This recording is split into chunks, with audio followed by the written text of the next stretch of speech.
کوئی مستقل رہنے کے لیے نہیں آیا. افإن مت فهم الخالدون. سب کے لیے موت یہاں مقرر ہے، وقت ہے، اس پر ہر کوئی اٹھ کے چلا جاتا ہے. جو بنایا ہوتا ہے اوروں کے حوالے کر کے چلا جاتا ہے. ساری زندگی لڑتا رہتا ہے، اے میرا اے میرا، اے نہیں دینا اے نہیں دینا، ادھر مقدمہ ادھر کیس ادھر کیس. موت آئی سب اوروں کے حوالے کر کے چپ کر کے 4 ہاتھ قبر میں جا کے ہمیشہ کے لیے سو جاتا ہے. اس لیے اللہ کے نبی نے فرمایا کہ انسان کے پیٹ کو قبر کی مٹی بھر سکتی ہے، اس کے علاوہ اس کا پیٹ کوئی چیز نہیں بھر سکتی.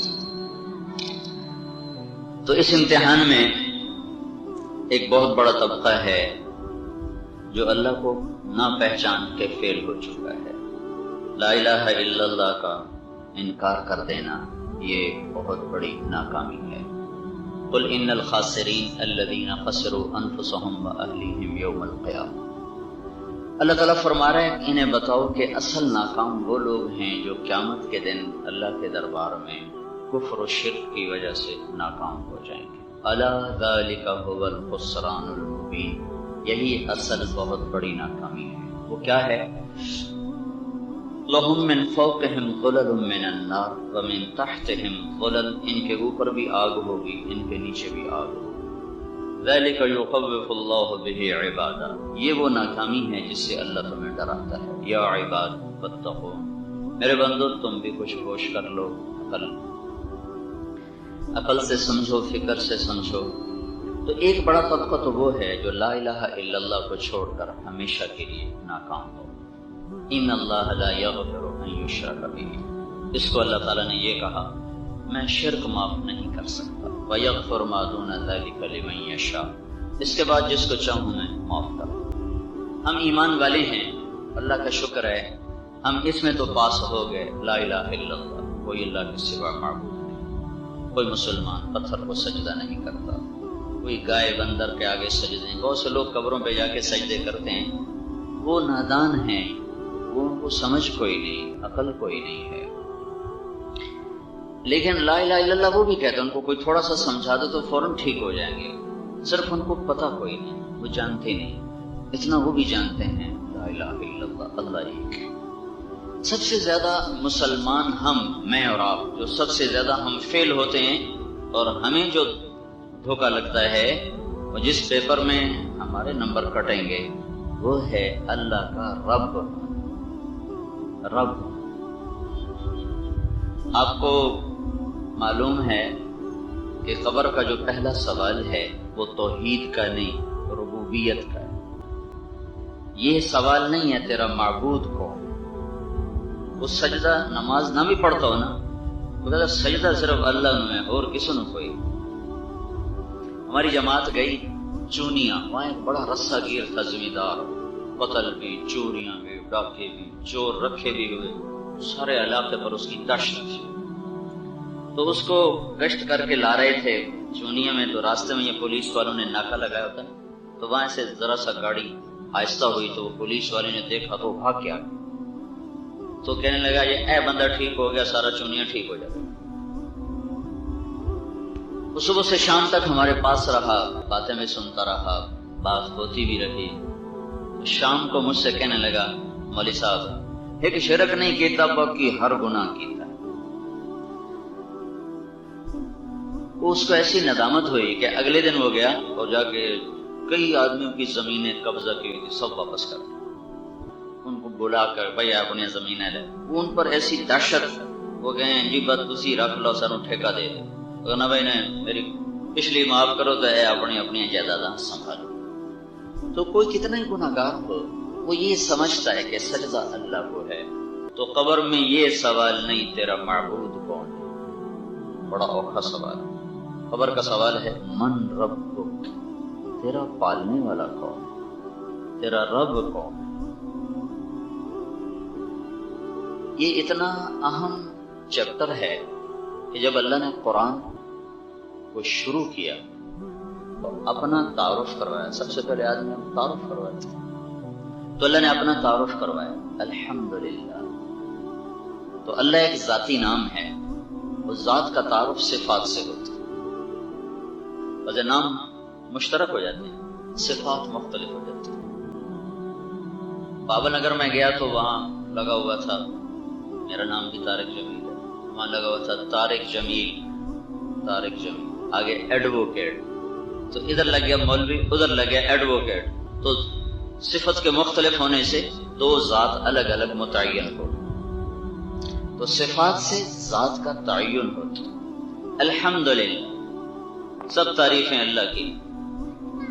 اللہ کون ہے؟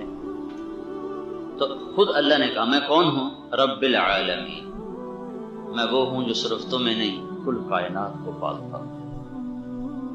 یہ سوال بڑا مشکل ہے بھائی، یہ جتنا چنوں کے دکانوں میں جھوٹ چل رہا ہے، آپ تول میں کمی چل رہی، اور یہ جو فونوں والے گڑبڑ کر رہے ہیں، اور یہ چور چوری کر رہا ہے، اور یہ جو ڈاکو ڈاکہ ڈال رہا ہے، اور یہ جو رشوت خور رشوت لے رہا ہے، اور سود خور سود کھا رہا ہے، یہ سارے کا سارا کیوں ہو رہا ہے؟ کہ وہ اللہ کے رب ہونے کو نہیں سمجھے۔ اللہ نے کہا الحمدللہ، سب تعریفیں اللہ کی۔ کون ہے یہ اللہ؟ اللہ کون ہے؟ کہ رب العالمین، کل کائنات، تمام عالمین کا پالنے والا۔ اس میں مومن مشرک کی قید کوئی نہیں، اچھے برے کی قید کوئی نہیں۔ ابراہیم علیہ السلام نے کہا یا اللہ وارزقہم من الثمرات من آمن منہم باللہ والیوم الآخر، یا اللہ یہ میری نسل یہاں آباد ہونے لگی ہے مکے میں، تو جو ان میں نیک لوگوں ان کو رزق کھلا۔ تو اللہ نے جواب دیا من کفر فامتعہ قلیلا، نہیں، رب میں صرف ایمان والوں کا نہیں، رب ہونا میرا عام ہے، جو کافر ہے میں اس کو بھی کھلاؤں گا۔ من کفر فامتعہ قلیلا، اس میں یہ پابندی نہیں لگ سکتی، جو مجھے کبھی نہیں یاد کرتا اس کو بھی میں رزق دوں گا۔ گھنگرو باندھ کے ناچنے والی کیوں ناچ رہی؟ وہ کہ روٹی کی تو کام۔ چور چوری کرنے کیوں جا رہا؟ کہتا روٹی کی تو کام۔ سود خور سود کیوں لے رہا ہے؟ کہتا روٹی کی تو کام۔ یہ دکاندار جھوٹ کیوں بول رہے ہیں؟ کہتا روٹی کی تو کھا گئی۔ یہ کچے رنگ کو پکا رنگ کیوں بتاتے ہیں؟ یہ تو کپڑوں والوں نے گز کو میٹر بنایا ہوا ہے، ہر پیمائش میں 3 انچ کی ڈنڈی مارتے ہیں، تو یہ کیوں کر رہے ہیں؟ کہتے روٹی کی تو کھا گئی۔ تو جتنے اس وقت زندگی کے شعبہ جات ہیں ان سب میں جھوٹ اور فریب اور فراڈ داخل ہے۔ یہ کیوں داخل ہوا ہے؟ کہتے روٹی کی تو۔ ایک تیل میں ملاوٹ کرنے والے تاجر سے میں نے پوچھا، میں نے کہا کیوں ملاوٹ کرتے ہو؟ کہنے کا کھرا تیل بیچوں تو ایک ڈرم کے پیچھے 50 روپے بچتے ہیں، اور ملاوٹ کر کے بیچوں تو 500 روپے بچتے ہیں، تو میرا دماغ خراب ہے کہ میں 500 چھوڑ کے 50 کماؤں۔ دماغ اس کا خرابی ہے کہ وہ اللہ کے رب ہونے میں دھوکہ کھائے پڑا ہے۔ وہ کہہ رہا ہے یہ پیسہ آئے گا تو میرا کام چلے گا، یہ پیسہ نہیں ہوگا تو پھر میرے بچوں کا، میرے گھر کا، میرا سارا نظام کیسے چلے گا؟ تو اس پیپر میں 99% مسلمانوں نے فیل ہونا تھا، تو اللہ تعالیٰ نے اسی کو پہل کر کے بتایا الحمدللہ رب العالمین، سب تعریفیں اس ذات کی، اس رب کی، اس اللہ کی جو کل جہان کا پالنے والا ہے۔ رب اس ہستی کو کہتے ہیں جو ہر شے میں، وہ ایٹم بھی ہے جو ناقابل دید ہے، اور ایٹم کے اگلے حصے جو نیوٹرون جو الیکٹرون ہیں، جو پروٹون ہیں، اس سے بھی نیچے ہیں، اس پر بھی نظر رکھتا ہو، اور عرش جیسی لمبی چوڑی مخلوق پر بھی نظر رکھتا ہو، اور ایک وائرس جو ناقابل دید ہے اس پر بھی اس کی نظر ہو، اور جبریل جیسے عظیم الشان فرشتے پر بھی اس کی نظر ہو، اور تمام کائنات کو ضروریات مہیا میسر کرنے میں کہیں بھی خطا نہ کھاتا ہو۔ کتنے کائنات میں مخلوقات ہیں، ہر ایک کی ضروریات کا انداز، مچھر کی ضرورت الگ ہے، مکھی کی الگ ہے، پتنگے کی الگ ہے، پروانے کی الگ ہے، سنڈی کی الگ ہے۔ ذرا غور کرتے چلے جائیں، زمین کی ضرورت الگ ہے، تو میں صرف حیوانات زندہ کو بول رہا ہوں، یہ جو پتھر ہے، یہ جو اینٹ ہے، ان کی اپنی ضروریات ہیں، تہے خاک چلنے والے کیڑوں کی اپنی ضرورتیں ہیں، پانی میں تیرنے والوں کی اپنی ضرورتیں ہیں، بلندی پہ اڑنے والے، نیچے اڑنے والے، پستی پہ اڑنے والے، زمین کی سطح کے ساتھ اڑنے والے، ان کی ضرورتیں اپنی ہیں، 2 پاؤں پہ چلنے والے، 4 پہ چلنے والے، زمین پہ رینگنے والے، ہر ایک کی ضرورت الگ ہے، ہر ایک کے لیے، ہر ایک کے لیے۔ پھر گلاب کی پتی کو الگ رنگ چاہیے، اور ملٹی کلر پھول کو کئی رنگ چاہیے، کوے کو ایک رنگ چاہیے، زیادہ سیاہ کم سیاہ، اور مور کو ہزاروں رنگ چاہیے، ہزاروں رنگ چاہیے، اور کہیں کہیں صرف ایک رنگ کا ایک ایسے ڈاٹ ہوگا، ایک نقطہ ہوگا بس، اس کے علاوہ اور کوئی رنگ اس میں دوسرا شریک نہ ہوگا۔ وہ انڈے کے اندر ہی اس کو یہ سارا کچھ مہیا کرنا ہے۔ اور کوئل کے لیے خوبصورت آواز چاہیے، طوطے کے لیے بھدی آواز چاہیے، مگرمچھ کے لیے بدصورتی چاہیے، اور بلبل کے لیے حسن چاہیے، پھول کے لیے مہک چاہیے، گندگی کے لیے بدبو چاہیے، ہوا کو لطافت کی ضرورت ہے، درختوں کو سبزے کی ضرورت ہے، اور مجھے خرب چیزوں کی ضرورت۔ دنیا کا سب سے محتاج ترین جو کائنات کا عنصر ہے وہ انسان ہے، سب سے محتاج مخلوق انسان ہے۔ میرے جسم میں کوئی 10 خرب اینٹیں لگی ہوئی ہیں، 10 خرب اندازہ ہے لوگوں کا، اس سے بھی زیادہ ہوں، 10 خرب اینٹیں لگی، سیل، ان کو سیل کہتے ہیں، سیل سے ہم بنے، ایٹم سے انسان بنتا ہے، تو ان کو اللہ تعالیٰ آپس میں سے گتھم گتھا رکھتا ہے، تو ان کی آپس میں یہ جو گرفت ہے، اگر یہ ڈھیلی ہو جائے تو میرا جسم یوں ہوا میں بکھرنا شروع ہو جائے گا، ایسے بکھرنا شروع، میرا گوشت میری ہڈیوں سے اڑنا شروع ہو جائے گا، تو میری ہڈیاں یوں بکھرنا شروع ہو جائیں گی، میرا سارا وجود چند لمحوں میں ہوا میں پھیل جائے گا۔ یہ 10 خرب اینٹیں آپس میں گندھی رہیں، ادھر تو ہم نے سیمنٹ لگا دیا، یہاں گارا لگا دیا، کہیں سیمنٹ اکھڑا پھر لگا دیا، یہ 10 خرب اینٹیں، اور اتنی چھوٹی اینٹ ہے تو ویسے نظر ہی نہیں آتے، اس کو مائکروسکوپ میں رکھ کے دیکھا جاتا ہے، تو اس کو کتنی ضرورت ہے۔ پھر ہر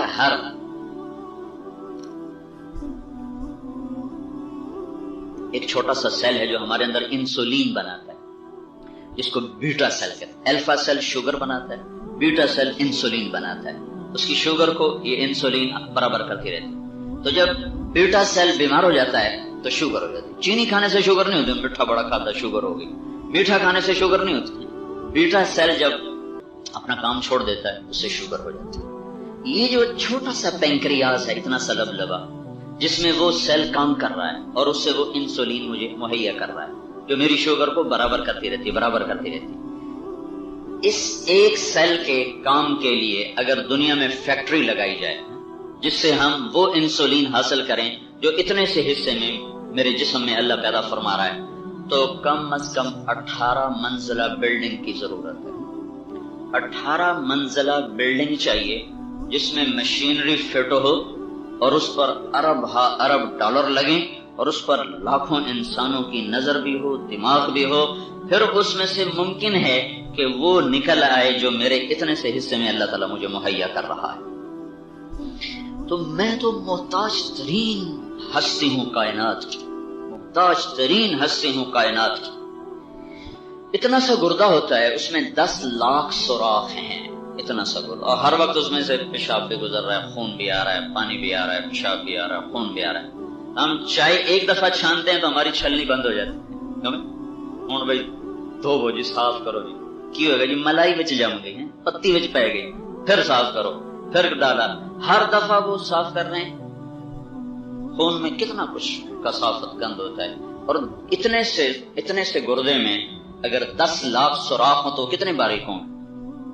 وہ سوراخ تو آنکھوں سے دیکھ نہیں سکتا، وہ مائکروسکوپ سے دیکھے جاتے ہیں۔ 10 لاکھ وہ صاف ہوتے رہیں، اس میں سے پیشاب نیچے جائے، خون اوپر چلا جائے، اور اس کا جو فاضل آتے ہیں وہ نکل کر پیشاب بن کر مثانے میں چلے جائیں، تو ہر وقت یہ چھلنیاں چھاننے کا کام کر رہی ہیں۔ اگر یہ بند ہو جائیں تو انسان موت کے منہ پہ ہوتا ہے، پھر ڈائلیسس پر آتا ہے، پھر ہفتے میں 2 دفعہ کرو، پھر وہ 19 لاکھ کی مشین ہے جس سے وہ سوراخ دھوئے جاتے ہیں، وہ گردے واش کیے جاتے ہیں، خون صاف کیا جاتا ہے۔ اس کے باوجود لوگ زندہ نہیں رہتے، وہ چند سال دکھوں کی زندگی گزار کر مر کے دنیا سے چلے جاتے ہیں۔ رب العالمین، وہ رب ہے، رب صاحب ہیرا پھیری نہ کریے تو روٹی نہیں پوری ہوتی۔ یہ گردے کی چھلنی کون پوری کر رہا ہے؟ اس کے لیے کون سی ہیرا پھیری کی ہے تو میں نے؟ انہیں کون صاف کر رہا ہے؟ میری آنکھوں میں 36 کروڑ بلب لگے ہوئے ہیں، 13 کروڑ، یہ صرف اس آنکھ کا بھجم تو دے دو، اس کے اندر 13 کروڑ بلب کوئی لگا سکتا ہے؟ 13 کروڑ آئی ریسپٹر، اس کو میں بلب کہتا ہوں۔ اچھا، ہر ایک کے پیچھے ایک لائن ہے، ہر بلب کے پیچھے لائن ہے۔ تو ہمارے یہ پچھلے دنوں میرا بیان تھا وہاں یہ کھانے والا مجمع زیادہ تھا تو ہم نے کوئی تارے وارے بچھائیں لائٹنگ کے لیے، 2 تاریں جو آپس میں ٹکرائیں، ساری بجلی اڑ گئی اور سارا مجمع پریشان ہو رہا۔ 26 کروڑ بلب کو پاور پہنچانے کے لیے 14 لاکھ تاریں ہیں پیچھے، 14 لاکھ تاریں۔ 14 لاکھ تاریں بچھانی ہوں کتنی جگہ چاہیے؟ وہ 14 لاکھ تاریں کوئی تقریباً 1.5 ملی میٹر میں سے وہ اللہ تعالیٰ گزار دیتا ہے۔ اگر کوئی 2 تار آپس میں جڑ جائیں تو یہ سارا مجمع مجھے الٹا نظر آئے۔ تسی سارے آپ کو کوئی مولوی صاحب پٹھے بیٹھن خیر تھا کی گل، مولوی صاحب دا سر ہیٹ تے ٹنگا ہوتے تو میں بھی آکھاں مجمع نو کی وجہ گئی، یہ سر ہیٹھاں کیتی جاندے لتاں اتاں کیتی جاندے نے، کی ہو گیا ہے؟ 2 لائنیں سپارک کر جائیں، 14 لاکھ تاریں، 14 لاکھ تاریں، اور تقریباً وہ کوئی 1.5 ملی میٹر میں سے اللہ تعالیٰ ان کو گزارتا ہے، اور 60 70 80 برس تک وہ ان تاروں سے روشنی پہنچاتا رہتا ہے، پہنچاتا رہتا ہے، پہنچاتا رہتا ہے۔ یہ کیا نظام ہے؟ روزانہ ایک ٹیلی فون کا تار آتا ہے، اس میں کھڑ کھڑ کھڑ کھڑ کھڑ، روز ٹان ٹان ٹان ٹان، او جی ہمارے فون میں شور ہے جناب، ہمارے فون میں شور ہے۔ ایک لائن آئی ہے، ایک، اور یہاں اس چھوٹے سے کان میں 1 لاکھ ٹیلی فون کی لائنیں بچھی۔ اگر اللہ ان کو آپس میں جوڑ دے تو پھر اپنے شور نال مردے رہو گے، جس کو کہتے ہیں نا کان بجنا، کان بجنا۔